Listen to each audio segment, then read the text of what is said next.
স্নানের পরই সিঁদুর পরা অশুভ। অজান্তে করা এই 5 বাস্তু ভুলে জীবন হতে পারে সংকটময়। নেতিবাচকতাকে দূর করে জীবনকে উন্নত করার উপায় বাস্তুশাস্ত্রে রয়েছে। বাড়ির সমস্ত কাজ করার সময় বাস্তু অনুসারে করলে জীবনের নানা বিপত্তি দূর হয়।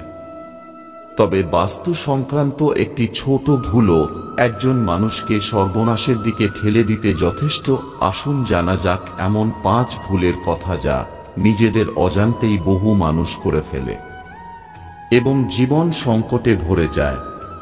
আপনি যদি স্নান করার পর কোনো ধারালো জিনিস ব্যবহার করেন তাহলে সতর্ক থাকুন।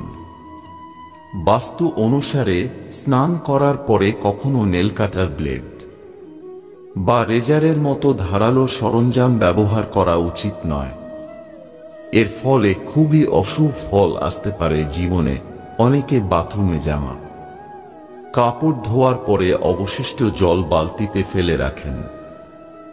বাস্তু মতে এমন করা অশুভ। বালতিতে নোংরা জল রাখলে আমাদের জীবনে খারাপ প্রভাব পড়ে, ঘরে নেতিবাচক শক্তি প্রবেশ করতে পারে, ঘরের সুখ শান্তি বিঘ্নিত হতে পারে। বাথরুমে কখনই খালি বালতি রাখবেন না। বাস্তু মতে বাথরুমে রাখা বালতি বা টাব সবসময় জলে ভরে রাখুন। জল ভরে রাখতে না পারলে উল্টেও রাখা যায়। এতে আপনি যে কোনো বড় ক্ষতি এড়াতে পারবেন। বিবাহিত মহিলাদের স্নান বা চুল ধোয়ার সঙ্গে সঙ্গে সিঁদুর পরা উচিত না। বাস্তু মতে এরকম করলে মহিলাদের উপর খুব খারাপ প্রভাব পড়তে পারে। খারাপ চিন্তা তাদের মনে জায়গা করে নিতে পারে।